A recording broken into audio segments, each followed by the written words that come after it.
좋아요, 구독. 글로원 파트너스 이성홍 이사님과 연결해 봅니다. 이사님 안녕하십니까? 네, 안녕하세요. 네, 반갑습니다.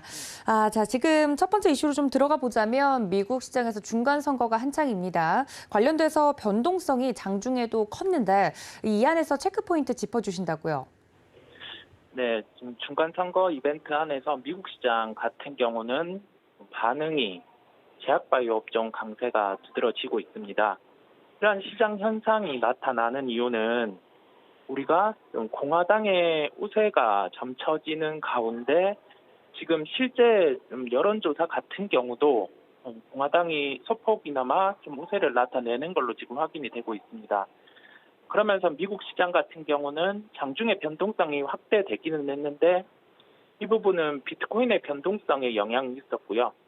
실제 업종의 흐름 같은 경우는 이 공화당의 우세를 반영하는 게 최근의 시장 흐름이었습니다.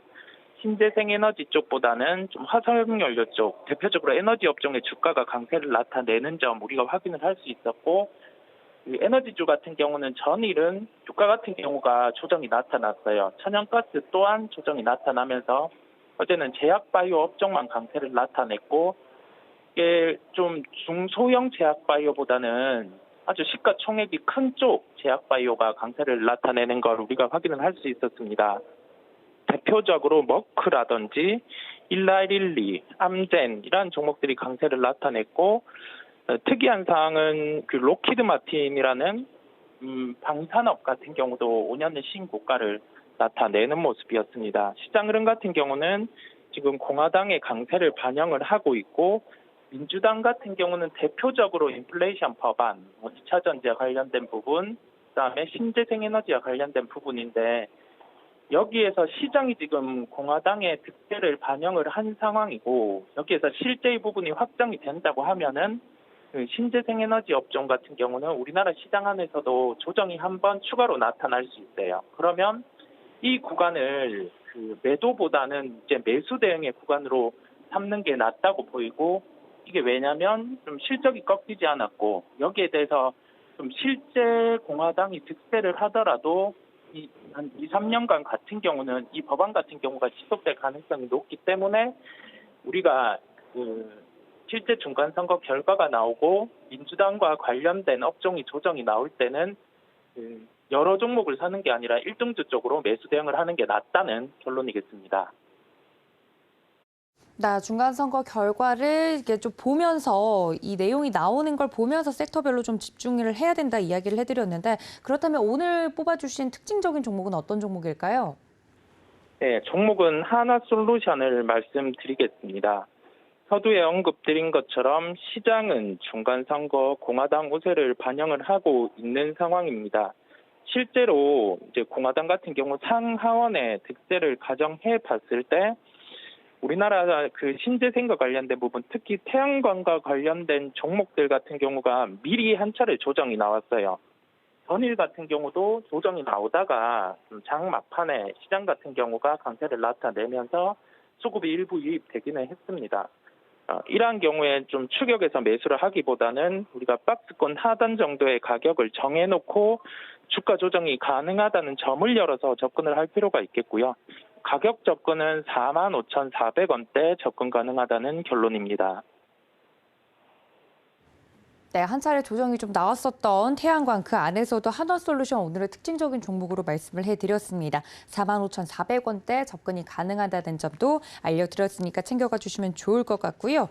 자, 다음 이슈로 넘어가 보도록 하겠습니다. 국내 증시에 대해서 조금 더 자세하게 이슈 분석을 해주신다고 하시는데, 최근 시장에서 주요 업종 흐름을 좀 판별해 주신다고요? 네, 최근 시장의 특징은 외국인 매수가 크지는 않지만은 거래소 기준 중심으로 계속 유입이 되고 있다는 점이고요. 업황이 불안한 종목들의 반등이 나타나고 있다는 점입니다. 우리가 대표적으로 인터넷은행과 관련된 카카오뱅크 같은 경우가 3분기 실적이 예상치가 낮아진 상황에서 예상치보다 좋은 실적을 발표를 했습니다. 그렇다 보니 여기에 대해서 먼저 반등이 나타나기 시작했고, 다음 플랫폼과 관련돼서 네이버 같은 경우 계속 실적에 대한 우려가 있었는데 그 실적은 지금 당장 나오지는 않지만은 시장이 업황이 불안함에도 불구하고 수급이 이기는 시장이 연출이 되면서 네이버 같은 경우도 반등이 나오는 점 우리가 확인을 할 수 있었습니다. 그리고 대표적으로 대형 IT주 같은 경우는 SK 하이닉스 기준으로 좀 공급을 늘릴 수 있다는 점이 부각이 되면서 최근 전 저점 구간까지는 조정이 나왔었어요. 한 81,500원대까지는 조정이 나왔었는데 지금은 88,000원대까지 다시금 반등이 나오는 모습입니다. 여기에서 알 수 있는 점은 지금 업황 같은 경우가 불안한 상황임에도 불구하고 좀 리밸런싱 자금, 즉 글로벌의 리밸런싱 자금으로 인해서 좀 중국 같은 경우로 매도하고 러시아 같은 경우로 매도하고 인도라든지 우리나라의 비중을 늘리는 자금이 저번 달 한 10일경부터 유입이 된 것으로 보입니다. 현재 이 부분에서 좀 중간 선거의 확정 그리고 3분기 실적이 마무리되는 관점 안에서는 다시금 시장 변동성이 커질 수 있는 점을 우리가 생각을 해야 되겠고요. 그 업종의 특성을 보면 2차 전지 같은 경우가 주가가 떠 있는 상황이다 보니까 단기 약세 국면에 돌입을 하고 IT 업종 말씀드린 것처럼 반등이 나타났고 이 부분이 소재 부품 장비 쪽으로 퍼지고 있는 점을 우리가 확인을 할 수 있었습니다. 즉 여기에서 알 수 있는 점은 소외주의 관심 구간이라는 결론이겠고요. 이 소외주 같은 경우는 우리가 다음 분기에 감익이 나타나고 내년에 적자 전환을 하는 그러한 기업을 보는 게 아니라 좀 분기의 실적 같은 경우가 작년 대비해서 비등한 정도 역성장이 나타나더라도 적자 전환을 하지 않는 그러한 기업 같은 경우는 업황이 안 좋은 상황에서 수급이 유입되면 좀 빠르게 반등을 할 수 있어요. 그렇다 보니 우리가 지금 시각에서는 좀 빠져 있는 주가들 안에서 좀 종목에 대한 관심을 가져야 된다는 결론입니다. 네, 그렇다면 그 소외된 종목이 무엇인지 궁금한데요. 특징적인 종목은 무엇입니까? 네, 오늘의 특징주는 SK 하이닉스입니다. 업황 부진은 지속되고 있어요. 그리고 주가는 먼저 반등이 나오기는 했습니다. 공급 기준을 살펴보면 전저점을 깰 가능성도 존재를 했는데 수급이 이기는 시장이 연출이 되는 모습이고요. 현재 그대로 수급이 유입되고 있는 구간입니다. 단기 반등이 나왔어요. 여기에서는 저항은 나타날 수 있는데 거래소에 외국인 수급이 유입된다는 가정하에 이 유입 같은 경우가 거래소 기준으로 1,000억 이상 매일 유입이 되는 걸 확인을 한다면 SK 하이닉스 같은 경우도 일부 조정이 나타났을 때 매수 대응으로 가능하다는 결론이겠습니다. 가격 접근은 86,600원대 접근 가능하다는 점을 말씀을 드리고요. 이 구간에서 SK 하이닉스를 매수를 하고 나서 매수하고 장기로 들고 간다 이런 개념보다는 좀 짧은 매매 대입이 가능한 가격대라고 말씀을 드릴 수 있고 이게 8만 원대까지 극단적으로 조정이 나온다라고 하면은 그 구간에서는 이제 적극적으로 매수 가능한 가격이라는 결론이겠습니다.